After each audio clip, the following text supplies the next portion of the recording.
खुलुमगोरनायखौ जासिग्रोनाय थाबाय। दिनैनि नैबे जोंनि पटेन चिरां दुवार बे एपिपि गोदानै जन्म जानाय alternative party of Boroland political हान्जानि गोदानै दाजानाय थांनाय एप्रिलनि 2 तारिखआवसो बे एपिपि खौ जों जोनोम होदों। खोब गोदान आरो खोब गोरलै नार्सारि आरो जों दिनै थाबायस्लिंनाय बायदि। दा बे पलिटिकेलखौ मानो दानो गोनां जादों बा मानि थाखाय बर'नि गेजेराव मोननै रिजनेल पार्टी थाखांनाय उनावहाय बेखौ मानो गोनांथि जाखो बिनि सायाव जोङो माखासे गोलाव सिनरा खालामनायनि गेजेरजों जोङो बे एपिपि खौ जों दाफुंना लानो गोनां जादों। दा बे एपिपि खौ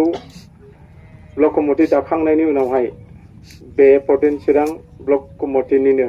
सिङाव थानाय सान्तिपुर प्राइमारि साब कमिटि हिसाबै दिनै बे गोरबो बाजाराव बे मेलखौ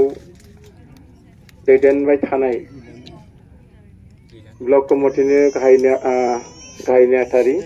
आरो ब्लक कमिटिनिनो आफादगिरि आरो प्राइमारिनि दिदोम आफादगिरि आरो लोगोसे बर'लेण्ड पलिटिकेल हान्जानि आंजों फैफानो हानाय जोंहा फंबाय ओइस अन्थाव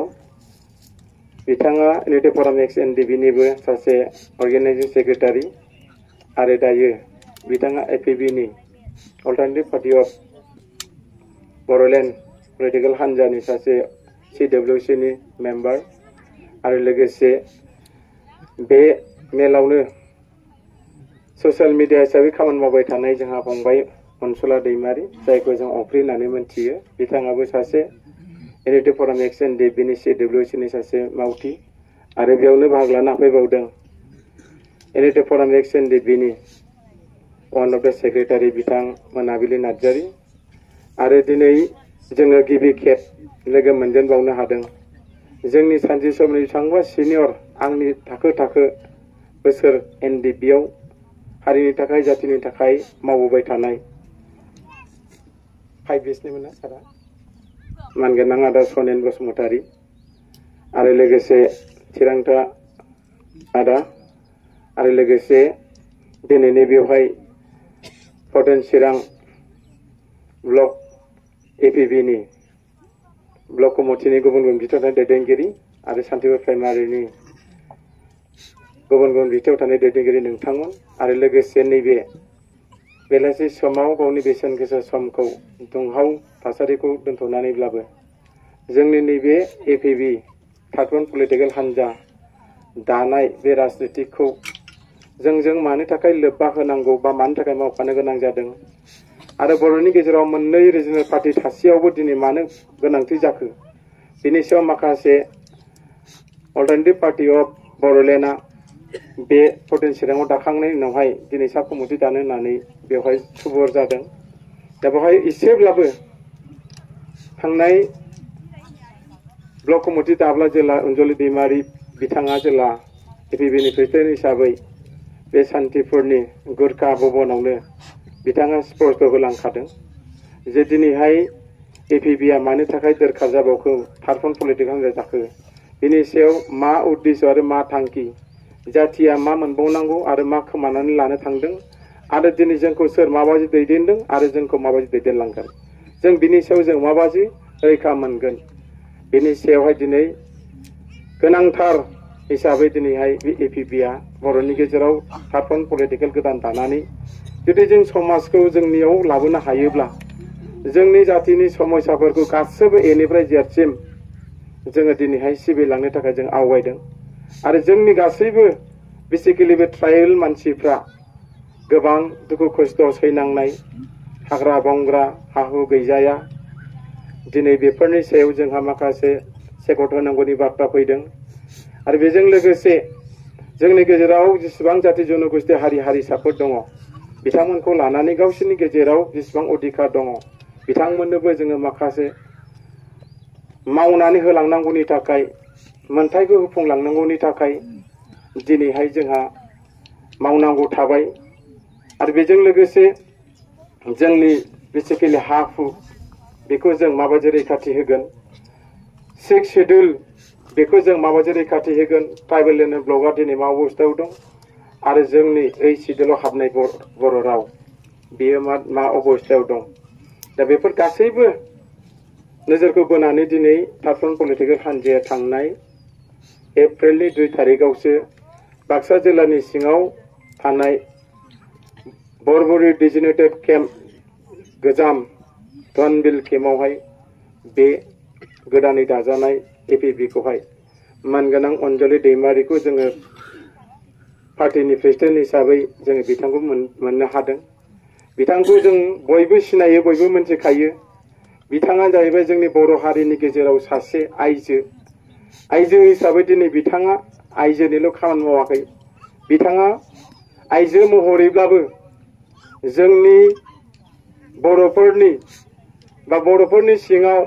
बे बिटिसिनि सिङाव जेसेबां जाति जनगोष्ठीनि अधिकारफोर बेफोर अधिकारखौ लाफानानै मोनफ्रोमबो जाति गोष्ठीनि समस्याखौ लाफानानै बिथाङा हौवा महरै दिनैहाय आसामल' नङा इण्डियानल' नङा गुबुन गुबुन कान्ट्रिसिमबो दिनै सोमोन्दो लानानै दिनै बिथाङा गोबां खामानि मावबोदों बेनिखायनो दिनै बिथाङा दिनै बेखिनि मोनसे प्लेटफर्म मोननानै इउनाइटेड फराम एक्स एनडिपिनि मोनसे जन्म होजानाय बे थार्ड पलिटिकेल हान्जा अल्टारनेटिभ पार्टी अफ बर'लेण्डआ बिथांखौ आफादगिरि गायसनदों आरो बिनि उनावहाय जोंहा सासे सेक्रेटारि जों मोननो हादों बिथांनि मुङानो जाहैबाय प्रदीप कुमार ब्रह्म बिथाङा जाहैबाय DIG रिटायार्ड बिथाङा फिसा रेंकनि मानसि नङा DIG 9टा डिस्ट्रिक्टखौनो बिथाङा हेन्डेल खालामोमोन आरो बेनि गेजेराव बिथाङा जाहैबाय एडमिनिस्ट्रेटिभ लाइननि आरो सासे जेनेरेल सेक्रेटारि दंबावो बिथाङानो जाहैबाय अल्टारनेटिभ पार्टी अफ बड'लेण्ड मुभमेन्टनि अर्गेनाइजिं सेक्रेटारि बिथांनि मुङानो जाहैबाय जगदीश ब्रह्म बेबो सासे NDPनिनो नैबे सारमोननि बेस्टनिमोन जानो हागौ जोमब्लाव ब्रह्म होननानै बुङो बिथाङा पर्बजरानि बिथाङाबो जाहैबाय आरो बेजों लोगोसे आंबो इउनाइटेड फराम एक्स एनडिपिनोबो थांनाय 2022नि 21आव जेब्ला दादों अब्ला आंखौ ओइदिनखालिनिफ्रायनो हेड अफ हिसाबैबो आरो फुलफिल हिसाबैबो आंखौ भाइस प्रेसिडेन्ट दोनदों आरोबाव एपिबिआवबो खामानि मावनांगौ होननानै बिथांमोना आरो आंखौबो आरो भाइस प्रेसिडेन्टआव दोनबावदों दायो उफाय गैया जोङो मा खालामनो गाव गावनि न'खर आरो संसारखौ गारनानैब्लाबो जोंनि नैबे दानि थासारिखौ नोजोर बोनानै बे एपिबिआव जोङो खामानि मावनो ओंखारदों दा मेन बाथ्राया जाबाय मा जोंनि आफादगिरियासो समखौहाय नायनानै बिबुंथिखौ लाखिनो थिनदों खिन्थु आङो एसे आर'ज गाबदों बिथांमोनखौ जों एसे फोरमायलांनांगौ जायोबा गेबें बाथ्रा एसे सम लानांगोन अब्ला बिथांमोना क्लियार जागोन अब्ला बिथांमोना बे अल्टारनेटिभ पार्टी अफ बड'लेण्डआवहाय गाबोन मावा आरो गाबोन थाया बे ओनसोलनि रायजो राजाया बेखौ जे गनायनानै लाया बेखौ जे सैया बे जानाय नङा ओंखायनो नोंथांमोना दिनैनि थारिखआव बयबो बे फिल्डआव जिखिनि जमा जादों जोंनि हांख्रायनायाव जितु जमा जाफैदों नोंथांमोना गिबियाव आं नोंथांमोनखौ खावलायदों बे बर'नि गेजेराव मोननै पलिटिकेल हान्जा सोरबाया BPFखौ सापर्ट खालामदों बेनि गेजेराव दङ आरो सोरबाया UPPखौ सापर्ट खालामदों बेवहाय दङ दा गोदानै फैनाय एपिबिआथ' दा मानसि गैथ' नङा होमबा गासैबो UPPL आरो BPF जोबखा दा बेनि गेजेराव बाथ्राखौ जों रायलायगोन बेनि गेजेराव बाथ्राखौ रायलायोब्ला सोरनिबा फारसे एसे बारा जायोब्ला नोंथांमोनाबो दुखु दामोन सोरनिबा साइडआव एसे खम जुदि वाइडआ जुदि खम थांदोंब्ला बेवहाय जोंखौ सापर्ट खालामदों बे बाथ्राखौ दाबुं बेनिजों आं जि बाथ्राखौ बुंगोन नोंथांमोनाबो एनालाइसिस खालामनानै जाहाथे नोंथांमोना मा बाथ्रा बुंदों बिनि बुंनाया नंगौना नङा बेखौ जाहाथे नोंथांमोना थांफिननानै जाहाथे सिन्था खालाम एनालाइसिस खालामबाय दिनै आंनि बुंनायाव नोंथांमोना रिएक्सन जानांगौ काउन्टार होनांगौ आं बे बुस्थुखौ लुबैयाखै मानो होनोबा नोंथांमोना मोजां मोनोबा हाब मोजां मोनाबो थानो हागोन दा बे जोंनि मोनसे थांखि दा गुबै थांखियाव आं फैनोसै जों NDPआ 3 बोसोर दावहा नांखांनायनि उनावहाय नोंथांमोननि सहाय मदद लाखांनायनि उनावहाय नोंथांमोननि माखासे साया आरो मदद जाहोनाय लोंहोनायनि खाथिरथायावहाय जोंनि थाखायबो नोंथांमोना गोबां पारामिलिटारि फर्सफोरजों नोंथांमोना बाहाय दुखु खस्थ' होजाबाय आरो बेजों लोगोसे जातिनि गेजेरावबो नोंथांमोना जोंनि जानानैबो गोबां हारासथि मोनलांबाय आरो बेजों लोगोसे 3 बोसोर दावहा नांनायनि गेजेराव जों बिभाजन जाखांनायनि उनावहाय आरोबाव एकर्ड जाबोखांनायनि उनावबो आरोबाव दिनै माखासे जोंनि मावथिफ्रा फाउन्डार प्रेसिडेन्ट रन्जन दैमारिनिफ्राय लानानै दिनै गासै 73 जन सेन्ट्रेल जेलाव दङमोन। बिनि गेजेराव सिबिआइ केसआ गासै 7निमोन। 7नि गेजेराव सासे हिनजावसा मा होनो दानख'नानै दा 6 जन थादों आरो बिनिफ्राय 54 जन एनआइ केस नांनानै दङ। दा बिथांमोनखौ सेन्ट्रेलनिफ्राय स्टेटआव हरबाय बे केसखौ, बेनिफ्राय आरो दा गावबागाव जिल्लायाव जेलाव दंफैयो। दा हयथ' बे ओनसोलनि नोंथांमोननि फिसाफ्राबो बे जेलाव दंबो जानो हागौ। जाय बिथांमोना फेमिलिफ्रा जेलाव थाजादों, जाय बिथांमोना दिनै थैनायनि थाखा फैसा मोनाखै, जाय बिथांमोना दिनै नांनानैबो जुदि 4 लाख थाखा फैसा मोनाखै, जाय बिथांमोना दुखु खस्थ' खालामनानै दिनै नासय जाबावदोंब्ला दिनै बेफोरनि गासैबो बाथ्राफोरखौ नोजोर बोनानै दिनै बे एपिबिआ दिनै सिन्था खालामफिननो गोनां जादों। आरो बेजों लोगोसे दानि जे बिपिएफ सरकारा 17 बोसोर सासन खालामदों 2003 आवहाय 10 फेब्रुवारि जेला बिटिसि एकर्ड खालामदों। बिनि सिगां जोंहा बिएससि एकर्ड मोनदोंमोन 1993 आवहाय। बे बिएससिआ जोंनि बर'फोरनि थाखाय गिबि खेब फाउन्डेसन, बे जोंनि थाखाय मोजां। प्रथम बे जोंनि इसु। बेनि उनावहाय हाग्रामा महिलारि दैदेननाय 17 बोसोर सासन खालामनाय, बिथांमोना इन्टारिम हिसाबै 2.5 बोसोर मोनदों बा 2 बोसोर मोनदों। बिनि उनावहाय फर्मेलि 15 बोसोराव बिथांमोना इलेक्सन गेलेनानै सरकार सालायदों। दा बे बेलायाव जोङो हाग्रामा महिलारिखौ जों सिगांग्रो बुंनांगोन, गाज्रि मोननाङा। हाग्रामाया जोंनि गिबि खेब बर' जातिनि थाखाय मोजांबाबो गाज्रिब्लाबो 17 बोसोरनि गेजेराव जोंनि 35 लक्षनि समाज रायजो जानायनि गेजेराव जेबायदि मुवा बेसाद गैयामोन, जेबायदि दालां लामा गैयामोन, स्कुल कलेज गैयामोन, बान्दो केनेल सुइस गेट गैयामोन, दिनै कारेन्ट गैयामोन, इउनिभार्सिटि गैयामोन, साइ गैयामोन, डिभिजन कलेज गैयामोन, सेक्रेटारि गैयामोन, दिनै गासैबो मुवा बेसादा नाथाय हाग्रामा महिलारि बिथांनि जितु 17 बोसोर सासन खालामनाय बेवहाय एसेब्लाबो बर' रायजो राजाफ्रा आरो आसामाव थानाय बर'जों लोगोसे संसार जाफानाय मोनफ्रोमबो जाथि जनगोष्ठिया बिथांनि दैदेननायाव एसेबाबो आराम, नङा होमबा? एसेबाबो फाउन्डार जादों, फाउन्डेसन खालामदों। जों बिथांमोनखौ दिनै खालामनो हाया। बिथाङा जि खामानि मावदों मोजांखौनो मावदों। नाथाय मा खालामनो, खाफाल गाज्रि 2022 आव जेला बिटिआर एकर्ड जाना थाङो, एनडिएफबिनि सिलाइखौ हाथियारखौ होखांनायनि उनावहाय बे 2020 नि 27 जानुवारियाव जेला बिटिआर एकर्ड जाना थाङो, बिनि उनावहाय मोनसे दोहौ इलेक्सन फैनाय लगे लगे मा खालामगौ, हाग्रामा महिलारिया रायजो राजानि मददजों 17 नाम्बार मोननो हादोंमोन। नाथाय 3 नाम्बार मोनबावनांगौमोन सरकार दानो थाखाय। बिथांखौ नाथाय आसामनि गभर्नर आरो चिफ मिनिस्टार बिथांमोना माखासे कनस्पिरेसि बाहायनानै बिथांखौ खाबु होआखै। बेनिफ्राय माखासे दानि एकर्डखौ जाय बिथांमोना सिगनेटरि हिसाबै दैदेनदों, बिथांमोनखौ नाम्बार खमाव इलेक्सनाव देरहादोंबाबो बिथांमोना माखासे सोलो आरो बोलोजों सरकार दाहोबाय। सरकार दाहोखांनायनि उनाव जों मोजां मोनदोंमोन जे बिटिआर एकर्डआ जियानो जा, मोजां जा गाज्रि जा, जोङो सानदोंमोन प्रमद बर' बिथां दैदेननाय इउपिपिएल सरकारखौ सिगांनिफ्रायनो बर' जातिनि थाखाय हारिखौ लायै लायै गोबां आन्दलन खालामबोदों बिथांमोना डेम'क्रेटिक हिसाबै। जेखिनि जोंनि भारत हादराव मोन्थाय दङ ट्राइबेल हिसाबै, बेखिनिखौ बिथांमोना गोबां दुखु खस्थ' खालामनायनि गेजेरजों रायजो राजाफ्रा गोबां मदद होदोंमोन। सान्दुं अखा, सान दै अर बार गासैबो जानाय लोंनायखौ नेवसिनानैब्लाबो प्रमद बर' बिथांजों मदद खालामदोंमोन। थिग बेबायदिनो एनडिएफबिआबो एबसुजों ज' 2012-13 गेजेराव मोनसे जयैनो आलादा रायजोनि थाखाय नांनोसै होननानै जोङो जयै मुभमेन्ट खालामनायनि गेजेरजों जोङो 2020 नि 27 जानुवारियाव एकर्ड जालांखांनायनि उनाव बिथांमोनखौनो सिगनेटरि हिसाबै सरकार सालायथोंसै होननानै प्रमद माबाया जोंना मामाया डक्टर हेमेन्त बिश्व शर्माया आरो जोंहा बिथां गभर्नरा बिथांमोनखौ सरकार सालायहोबाय। नाथाय बिथाङा जिबायदि हाग्रामा महिलारि सरकार सालायनाय समाव जिबायदि बाथ्रा बुंदोंमोन, जे बिथाङा ओरैबायदि बाथ्रा बुङोमोन, हाग्रामा महिलारि नोंथांमोना जिबायदि सरकार सालायदों,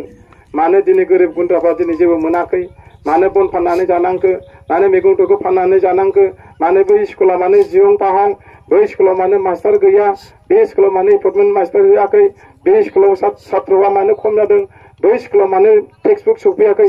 अनेक खोथा जों बिथाङा बुंग्रामोन। बेबायदि बाथ्राखौ बुंनायखौ नायोब्ला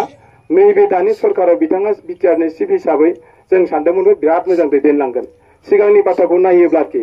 ओरैबायदि मोजां माने फंसेबो दानजाया फंसेबो बासि जाया फंसेबो इगनर खालामजाया बिथांनि भाषाया नाथाय फैयै फैयै जों नुबाय प्रमद बर'नि जिथु 4.5 बोसोराव बा 5 बोसोराव बिथाङा जोंनो जिबायदि प्रतिश्रुति होदोंमोन इलेक्शन समाव आरो जों जिबायदि लुबैदोंमोन मोनगोनबो सानदोंमोन नाथाय बिथाङा फ्लप बिथाङा सासे फ्लप लिडार बिथाङा सासे जोंनि गेजेराव जिबायदि आसा होदोंमोन बेखौ फुलफिल खालामनो हायाखै दा बेफोरबायदि गासैबो जोंनि नैबे ट्राइबेल एन्ड ब्लक बिटिसिनि जितु मोन्थाय दिनै बेखौबो दिनै बिथाङा दिनै एसे गाबोन एसे सोरनोबासो दिनै हा हगारना होनो गोनां जादों आरो जोंनि नैबे जायगायाव संसार जानाय नोंथांमोनहा ट्राइबेलखा हिसाबै जे जायगायाव जुदि हाखौ मोनोब्ला मोनो स्पष्ट खालामना होनांगौ नङा होमबा होआबा होआ स्पष्ट खालामनांगौ जाहाथे गोनो गोथो दाखालामदों नङा होमबा होयोबा होयो होआबा होआ होयोबा बबेनिफ्राय होगोन होआबा बबेनिफ्राय होआ बेबायदि मोनसे जुदि फाइनाल खालामना होयोब्ला हयथ' रायजो राजाया मोनसे क्लियार जायो दा बेबायदि बुस्थुआबो दिनै तारिखाव 5 बोसोराव दिनै बिथांमोना जिबायदि जिअ'टेक खालामबाय फरेस्ट भिलेज खालामना होनो थाखाय खामानि मावदों बिथांमोना दैलि ससियेल मिडिया बुंदों जों होगोन एथ' हाजार एथ' लाख होबाय होननानै बुंबाय थादों दा होदोंब्ला नाथाय नैबे जायगायाव बर' मानसिफ्रा दङ मानो मोनाखै नङा होमबा बर' मानसिया मानो मोनाखै सोर मोनगोन मोनोबाथ' जों बर'आ मोननांगौ हाखौ जुदि होयोबा होनांगौ बर' मानसि आरो जुदि होआबा होआ स्पष्ट खालामनांगौ नङा होमबा संसार जानायाव जोंहा गोनो गोथो जायो फिसाफ्रा लिरनाय फरायनाया आख' फिख' जायो फिसाफोरनि एड्रेसफ्रा प्रब्लेम फैयो नङा होमबा बबे मोनसेनि एड्रेस लानो दिनै गोरबो बाजारनि एड्रेस लानो ना अबेबा मोनसे गुबुननिफ्राय फैनायनि एड्रेसखौ दोननो ओंखायनो होयोबा होयो होआबा होआ बे मोनसे बुस्थुखौ आंनि मथेबा दिनैनि नैबे जोंनि जे मा होनो एपिबिनि पर्टेन चिरां दुवारनि मा होनो सान्तिपुर ब्लक साब कमिटि दानायनि दाफुंनायनि गेजेरजों आं नोंथांमोनखौ फोरमायो बेखौनो जे बिथांमोना स्पष्ट खालामनांगौ आं बे बुस्थुखौ लुबैयाखै नोंथांमोननि थाखाय दा बेनो जोंनि दिनै मेन उद्देश्यआ एपिबिआ जिहेतु हाग्रामा महिलारिया बिथाङाबो दिनै जिखिनि 17 बोसोर सासन खालामबाय नाथाय जों बिथांमोनखौ लुबैदोंमोन सरकाराव फैजानो लुबैदोंमन नाथाय दिन थारिखआव बिथांमोनखौ एसे बुंनायबो जायो आंबो दिनै थारिखआव बिपिएफबो सापर्ट खालामग्रामोन नाथाय दिनै मा खालामनाय बिथाङाबो सासे वान मेन बायदि आर्मि दायो बिथांजों लेफ्ट राइट फ्रायानो सिनियर मा होनो डायनामिक लिडारफ्रा दिनै सासे गाबोन सासे मा खालामदों ओंखारलांजोबदों सोरजों ओंखारलांदों एपिपिएलजों थांजोबदों नाथाय दिन थारिखआव बिथांमोना 5 बोसोरखौनो सोरबा सोरबा लिडारफ्रा थानो हायासै दा थिग बेबायदिनो दिनै हाग्रामा महिलारियाबो सरकाराव फैयोब्लाबो सोरबा जे सिनियर लिडारखौ लानानै आवगायगोन दिनै तारिखआवथ' पर्टेन चिरां बायदियाव दिनै बिथांमोना उइक केन्डिडेट हिसाबैनो गैया दिनै खाम्फा बरगयारि थांनाय लगे लगे दिनै दुरबल दा जियानो जाया बिथांमोनाबो टारगेट दङ गेलेगोन अब्लाबो हाग्रामा महिलारिखौ जों मोनसे मिजिं थिदोंमोन गावनि सरकाराव मोजां फैनो हागोन नाथाय दिनै बिथांमोननि जिहेतु लिडारफ्रानो फ्राय थांजोब्बाय गैला जिखिनि दङ साफा सानै उन्दै जुनियरफोरनि खोथा सोलियो आरो बे मोनसे आरो दिनै तारिखआव जुदि इउपिपिएल सरकारा जुदि फैफिनबावनांगौब्ला 5 बोसोराव जों जिबायदि प्रतिश्रुति होना थगायलांजाबाय आरोबाव बे खेबाव आरो बिथांमोना थगायनाया डाबल जागोन मानो होनोब्ला पाब्लिक अरोबा दासिम माबा जाया होमबा एकनिफ्राय 2 खामानि मावनो हागोन दिनै तारिखआव बे समाव गिलुं फट'माव खामानि मावनांगौ फट'माव खामानि मावखांबाबो मा खालामगोन बिथांमोना नेक्स्टआव जुदि सरकार फैयोब्ला नेक्स्ट थार्डआवहाय जों सरकार फैगोन ना फैया मोनसे सन्देह थाखासिगोन बेनिखायनो बे थार्डआव जुदि सरकार फैनो हायाबादिब्ला मा खालामगोन जिखिनि थाखा फैसा फैगोन बिथांमोना दिनै खामानि मावना मावा समाजनि गेजेराव जोंनि डेभेलप आरो उन्नतिखौ मावगोन ना मावा बेफोरखौ साननो गोनां आरो जिबायदि बाथ्रा बुंदों दिनैनि तारिखआव दिनै गासिबो साक्सेस जायाखै दिनैनि तारिखआव दुलाराय बर' फरायसा आफादखौ आं दिनै एसे खावलायनो बा लुबैदों जोंनि बिटिआर रेकर्डनि गेजेरजों 6.3 क्ल'ज दिनै बियो एकदमबारे एकराव लिरखाथारनाय दंखायो जोंनि प्राइभेट स्कुलफ्रा भेन्सार स्कुलफ्रा पाब्लिसाइज जानांगौमोन लिरखाथारनाय बुस्थुखौनो दिनैनि तारिखआव 5 बोसोर जोबलांनोसै दिनैनि तारिखआव जों बेखौनो मावफुंनो हायाखिसै अब्ला लिरनाय गैयाबाथ' नों मा खालामनो हानाय नङा होमबा हाया नाथाय बै समाव गावनो बुंग्रामोन दुलाराय बर' फरायसा आफादनि जिल्ला प्रेसिडेन्ट जाना थायो मानो प्रभिन्सियेलाइज भेन्सार स्कुलखौ मानो प्रभिन्सियेलाइज खालामाखै होनना बुंग्रामोन मानो कलेजफ्रा दिनै गभर्नमेन्ट जायाखै मानो बुंग्रामोन दिनै मास्टारफ्रा दिनै मानो रेगुलार जायाखै बुंग्रामोन नाथाय दिनै गावनो सरकार सालायबाय गावनो दिनै सासे दैदेनगिरि जाबाय समाज दैदेनगिरि बर'नि सासे बिटिआरनि चिफ जाबाय अब्ला दिनै बिथाङा बे लिरखानाय क्ल'जखौनो दिनै बिथाङा मावफुंनो हायाखै अब्ला 5 बोसोराव बिथाङा हागोन ना जों मालाबाबो फोथाया जे जायगायाव जुदि बुस्थुआ सुलाङोब्ला नों बुस्थुखौहाय बे थान्दा जाबाय बेखौ रावबो रायखांबावनोसो नंखाया बे मोनसे आरो 2 नम्बरा जाबाय मा जोंहा कार्बि आलंगाबो ओरैबायदि समस्या जाबाय बे बर'लेण्डआव थानाय जेसेबांनाखि बर'फोर आन्दलन खालामदों बेसेबां मोनथाय अधिकार दङ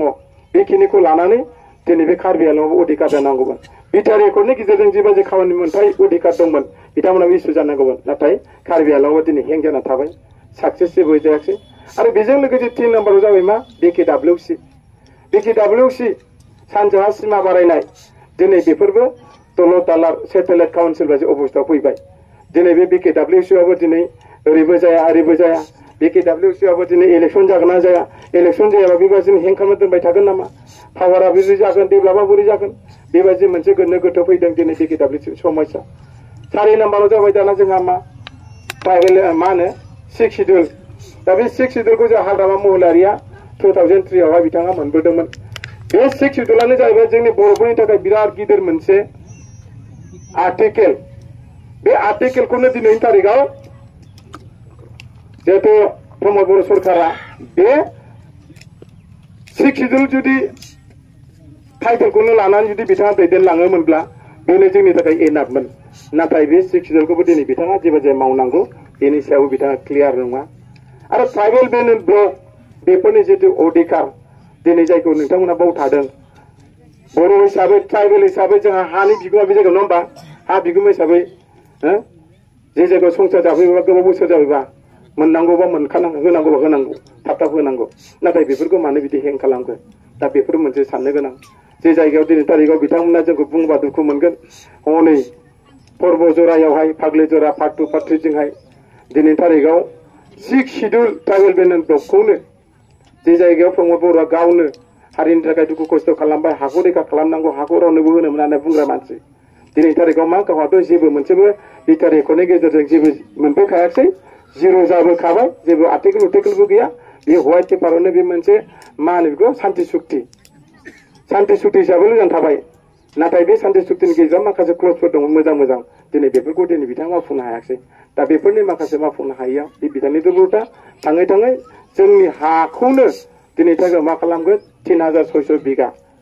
आदानि कम्पानि जायखौ होनो एपिडिसिएल टार्मेल प्रजेक्ट बेवहाय बिथाङा दिनै रायजो राजानाव बा जोंनि दल हंगदन पलिटिकेल नन पलिटिकेल हान्जाफोरजों मोजां मथन सावरायालासेनो दिनै बिथाङा बै हाखौ दिनै होनो ओंखारदों हाखौ जों लानांगौ ना मालायनोसो होगोन हाखौ जोंनो नांगौसो नङा होमबा नाथाय बे हाखौनो दिनै गुबुनसो होनो नागिरदों दा बेफोरखौ होयोब्लाबो बा नांगौ जोंनो नंगौ डेभेलपखौ जोंनो नांगौ डेभेलपखौ जों नाङा होननानै बुङा नाथाय डेभेलपखौ नांगौ नाथाय डेभेलपखौ नांगौब्लाबो गावनि ट्राइबेल बेन ब्लकखौ जुदि होयोब्ला बे जोंनि थाखाय मोनसे प्रब्लेम फैगोन बेनि थाखाय एसे साननो गोनां बेनिखायनो अननानै जोङो दिनैनि तारिखाव नैबे मेलनि गेजेरजों मानगोना प्रमदफोरखौ खावलायदों जुदि बे एपिडिसिएल जे टार्मेल प्रजेक्टखौ जुदि होयोब्लाबो बर' जाथिनि दल हंगदनफोरजों मोजां सावरायनायनि गेजेरजों जाहाथे माबा मोनसे मोजां फायसलायाव फैनानै माबा मोनसे मोजां डिसिसनाव फैगोन बेनि गेजेरजों खामानिखौ मावनो हागोन आं फोथायदों बिथाङा जाहाथे गाव राजा हिसाबै राजा महरै थानानै गावनो जे सानो बे बुस्थुखौ जाहाथे अलिनल खालामालासिनो बेखौ आं सिन्था खालामदों बयनिबो कनसार्न लानानै जाहाथे खामानिखौ मावो आं बेखिनिखौ लुबैदों आरो बेजों लोगोसे जोंनि हारिया जोंनि जाथिया जेरैखि जायाब्लाबो बे ट्राइबेल ब्लकनि गेजेराव जिखिनि अधिकार दं बे अधिकारखौ मोनफुंनांगोन आं बेखिनिखौ दिनैनि बे सान्तिपुर ब्लक सान्तिपुर प्राइमारि साब कमिटि एपिबि पलिटिकेल हान्जानि जिहेतु जोंनि एक्स एनडिबिनि मावनो गोनां बा एपिबिनि माखासे उद्देश्य थांखि दिनै बेखौ लानानै दिनैहाय जों एपिबिआ जन्म जादों मानो होनबा दिनैहाय हाग्रामा महिलारियाबो सरकाराव फैनो हागोन हाया बे मोनसे आरो इउनिटेड मा होनो इउपिबिएलआ जुदि सरकार फैफिनोब्ला जों बर'आ दंस' जाखागोन मिथिबाय जों बर'आ दंस' जागोन बेनिखायनो गासैबो बुस्थुखौ जों नोजोर बोनानैसो दिनै बे एपिबिखौ जों दानो गोनां जादों बेनिखायनो नोंथांमोना बे एपिबिखौ जुदि मदद खालामोब्ला नोंथांमोननि लुबैनाय आरो जोंनि जितु सिन्था धारना एपिबिनि थांखि बे थांखिजों बे प्रिन्सिपालजों जों थांनानै जोंनि जातिखौ रैखा खालामनो हागोन नोंथांमोननि जिखिनि बे ओनसोलाव जुदि अधिकार मोनथाय बेखिनिखौ जों पावाराव फैयोब्ला जों माबायदि मावनांगौ जों माबायदि मदद होनांगौ जों बे बुस्थुखौ मदद होगोन बेनिखायनो नोंथांमोना दिनै बेवहाय जुदि सोरबा इउपिपिएलआनो जा बिपिएफआनो जा नोंथांमोना दिनै थारिखाव सोर माबायदि दैदेनलांदों दैदेनलाङाखै बे बुस्थुखौ मोनजाखाबाय गोखा गोदै मोनजाजोबखाबाय एबार खेबसेनि थाखाय नोंथांमोना जुदि एपिबिखौ मानगोनां अनजालि दैमारिखौ हौवाबादि दिनै बिथाङा जाथिनि थाखाय गाबख्रावफैदों दिनै मोनफ्रोमबो जायगायाव बिथाङा प्रेसिडेन्ट जाफैदों मा होनो प्रेसिडेन्ट जाफैनानै बिथाङा जाथिनि अलखदाव दिनै बाहागो लाफैदों बेखौ नायोबा गाबोन तारिखआव बिथाङा पार्टिनि चिफ जानो जुदि सरकार दानो हायोबा फोथायदों बिथाङा 100% जातिनि आरो हारिनि आरो बिटिसिनि सिङाव जेसेबां हारि हारिसाफोरनि दङ बेफोरनि अधिकारखौ लानानै समानै इकुवेलै खामानि मावलांगोन होनना जों मिजिंथिदों बेनिखायनो नोंथांमोना सिगाङाव बिपिखौ सापर्ट खालामबाय मोनबाय थिगानो एबाराव आरोबाव 5 बोसोराव नोंथांमोना इउपिपिएलखौ सापर्ट खालामबाय इउपिपिएलखौ सापर्ट खालामगोन मा मोनदों मा मोनाखै बेखौ नोंथांमोननि गोसो गोरबोआव दंखायो बेखौ जों स्पष्ट होलायनांगौ जेबो गैया दा बेनिखायनो नोंथांमोना खेबसेनि थाखाय बे एपिबिखौ जाहाथे मदद होयो एपिबिखौ मदद होनांनो मेन उद्देश्यआनो जाबाय जा फाउन्डार रन्जन दैमारि सारनि माखासे समस्या थाबाय सिबिआइ आरो एनआइए केसनि नोंथांमोननि फिसाफोरनि समस्या थाबाय हा हुनि समस्या थाबाय आरो गासैबो ए टु जेड गासैबो समस्याखौ जोङो हारिनि गेजेराव नोंथांमोन थानानै खामानि मावनो थाखाय जों दिनै बे एपिबि गोदानै जन्म जानाय अनजालि दैमारि दैदेननाय बिथां प्रदीप कुमार दे रिटायार्ड बिथांनि दैदेननाय बे हान्जाखौ दैदेनलांनो थाखाय नोंथांमोननि सहाय मदद नांगौ बेनिखायनो आङो जोबथारनायाव बेखौनो खावलायदों नोंथांमोननि नैबे गोरबो बाजार ओनसोलनि साफ्रोमबो रायजो राजाया एक्स एनडिबिखौ गोदोनिफ्रायनो सापर्ट आरो मदद होबोखानाय हिसाबै नोंथांमोना जोंनि नैबे फंनैसो बाथ्राखौ नोंथांमोना क्लियार जायाखैब्लाबो जों मालाबा समाव खेबसे अनजालि बायद'खौ जों लाबोना फैनानै आरोबाव जों नोंथांमोननि सिङाव जोङो गुरुत्व हिसाबै गुवाराव जों आरो सावरायबावनो थाखाय जों खाबु लागोन बेखौ जों मेसेज होबाय आरो दिनैनि जे सान्तिपुर प्राइमारि साब कमिटि जिहेतु जोंहा प्रेसिडेन्ट भाइस प्रेसिडेन्ट आरो general secretary assistant general secretary आरो बिथांमोननि मावथि नोंथांमोनखौ एपिबिनि दिनैनि बे ओनसोलनि गोरबो ओनसोलनि सान्तिपुर साब कमिटिनि दैदेनगिरि साफा महरै नोंथांमोना बे ओनसोलनि साफ्रोमबो रायजो राजाखौ मोजाङै जाया लोङा सान्थियै गोजोनै रागा जोङालासिनो समस्याफोरखौ मानि थाखाय ओंखारदों बेफोरखौ मोजां फोरमायना होनानै नोंथांमोना बे ओनसोल रायजो राजाखौ एपिबिआव लाबोनो हागोन दैदेनलांनो हागोन फैगौ समाव नोंथांमोना देरहानाय खामानिखौ नोंथांमोननि आखाइजों जों मोनगोन बेखौ मिजिंथिबाय बेनिखायनो गोदानै मोननाय आफादगिरि नेहाथारि नोंथांमोननिसिम एपिबिनि जानानै आङो नोंथांमोननो रोजा रोजा कंग्रेचुलेसन जासिबाय आरो बेवहाय नुजाथि फैनाय साफ्रोमबो रायजो राजा नोंथांमोननो जोबनायाव आसा खालामदों आफा इसोरा नोंथांमोनखौ बे बोसोरावहाय गाहामै गाहाम न'खर संसार दैदेनलांनाय लिरनाय आरो फरायनाय हाबा हुखा खामानि मावलांनाय गासैबो बिथिङाव नोंथांमोना जुदि खैदां खैफोदाव फैया बेनि थाखायबो आं आफा इसोरनाव आर'ज गाबदों आरो नोंथांमोना जोंनि सिमांखौ मोगथां महर मोनगोन हेफाजाब होगोन बेखिनिखौ मिजिंथिबाय आरोबाव सारियाव जिरायनाय गासैबो सारमोननिसिमबो आंनि गोसो गोरबोनि साबायखर जासिनानै आंनि सुंद' बिबुंथिखौ बेखिनियावनो दोनथ'नाय जाबाय थेंक इउ